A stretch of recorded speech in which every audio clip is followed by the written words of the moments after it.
Well, today we're wanting to show you guys how we service a Hoot Aerobic system. It's a Hoot system. It's a commercial property, so there's going to be a few things that may be a little bit different than some of the residential ones that we service. But we kind of wanted to walk through all the different parts, everything that we do, how we maintain them. These systems, this one specifically, we maintain on an every 12 or a monthly schedule, so 12 times a year.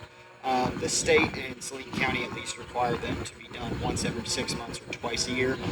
So this one we do a little bit more because there's a lot more flow coming through the system. But anyways, yeah, just kind of wanted to show everybody how it works. So this is all the supplies and tools and everything that we need to service it.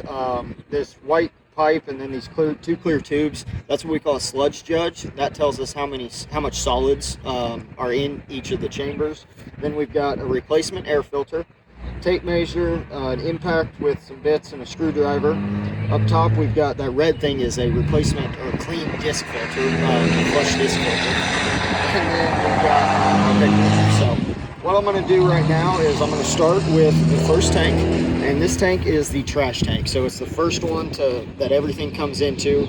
I'm going to take sludge levels, make sure that everything's working in it, and then I'm going to clean the effluent filter that's in there. So I'll get started doing that.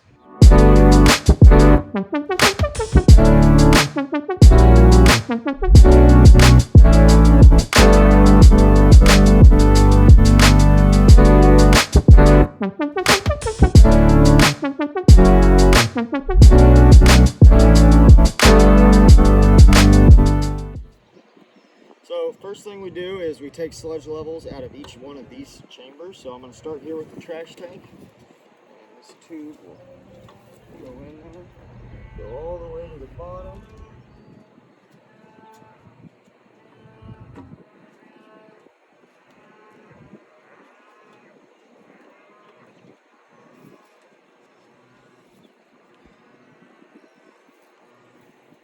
That there's the trash tank, and I'm going to let this sit for a second and let all these solids just kind of accumulate. And then what I'm going to do is I'm going to measure the total liquid depth and then the amount of solids, and we'll compare that. We'll turn that into a percentage. So I'm going to go ahead and let this sit right here. So as a part of this trash tank, while the sludge judge while that's settling, another thing I'm going to do is clean the effluent filter that we have in here. So, and this just traps all that gunk and debris. It's designed to keep that in this trash tank and out of the rest of the system. So to clean this, I'm gonna let it sit right there for a minute. And I'm gonna I don't have a garden hose with me, so I'm just gonna rinse it out here in this bucket with some of this solution.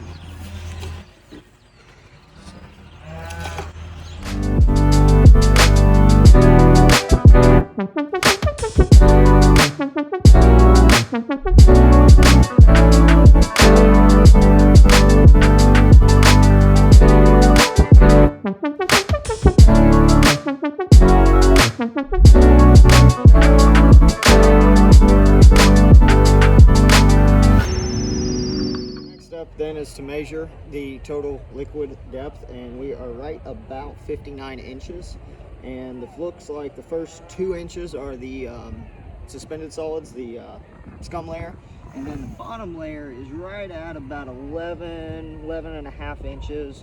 We'll call it 11, so we've got about 13 inches of total solids compared to 59 inches of total liquid depth.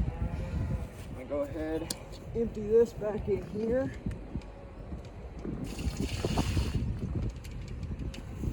And that just rinses like that. And I'm going to record that information. So after the trash tank, so we've got the flow equalization chamber here. And what this does is we pump out of this tank into the actual treatment system, and it allows a controlled dose at certain volume at certain times, and it keeps the system operating at a much more efficient level rather than just dosing it with hundreds of gallons of water at one time. So I'm going to take sludge levels here.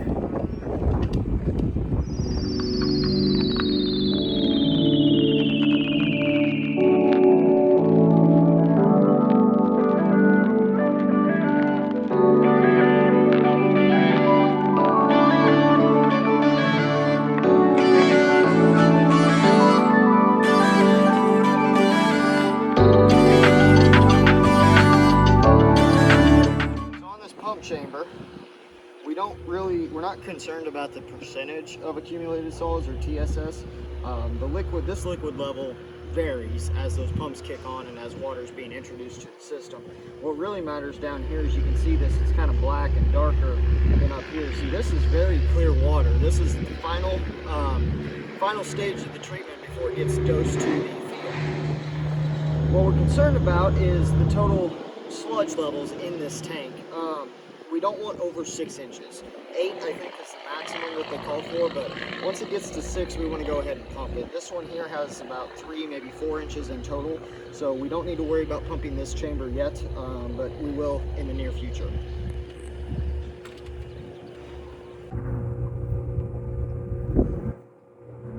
So this here is the control panel for the flow equalization pump. In there we've got a pump that pumps it into this treatment chamber here, the aeration chamber, followed by the clarifier. What I'm going to do right now is I'm going to manually kick the pump on just to make sure that everything's still working. And so what that does is I hit hand, and as you can hear, right there, and I'll go ahead and shut that back off. I'll turn it back on auto. The next thing I'm going to do here is I'm going to unscrew this, and I'm going to check the, actually I'm not going to unscrew this. So I'm going to hit next, and it's on time dose here. Next.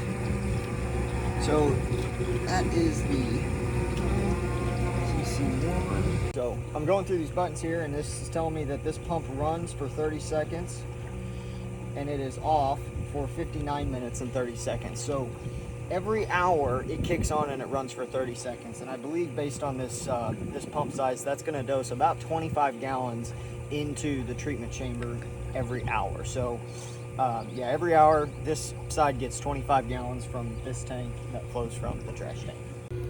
So the next step here is we want to see if the aerator is operational, which you can kind of hear it running under this cover here, so we do know that it's running, and based on the control panel it is not in alarm. And then the other thing that we want to check is the plumbing going into this aeration chamber, and I don't see any leaks. All the plumbing's good, it's intact, so looks good. We're just going to mark down good here. So the other thing that we have here is I custom made this form. I did not like the one that came from Hoot. It wasn't, in my opinion, it didn't have enough detail. So I went through and made this. So we're checking a lot more than really what even they call for. But the next step is the air filter in this air compressor. So I'm going to go ahead and remove this cover here, and inside this cover on the top of the air compressor, there's one of these, and these are called to be replaced every 12 months, once a year. On this one, we replace it twice a year, so every 6 months, just because we're here so much more often than we are on some of the residential properties. And then every other service visit in the meantime, we just clean it, we make sure that all the dust and everything's out of it. So I'm going to go ahead and do that real quick. As you can see just how much dust that this thing takes in.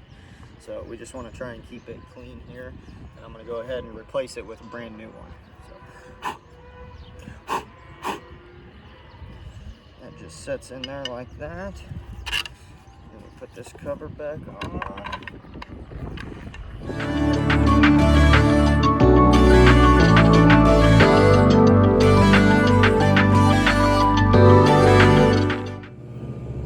So now what I'm going to do is, inside this black canister, we've got one of these disc filters, and they catch a lot of solids, everything that makes it through the system here, and this is what prevents those solids from getting into the drip field that's in the grass behind me. So what I'm going to do is I'm going to pull this canister, pull the other filter out of this canister, and put in the fresh and clean one.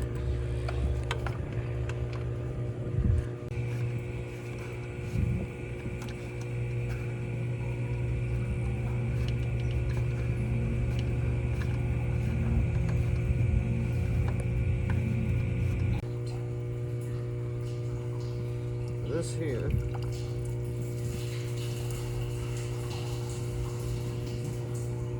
is what that, and it catches all that stuff in there. Go ahead, stick that in there, dump this water out.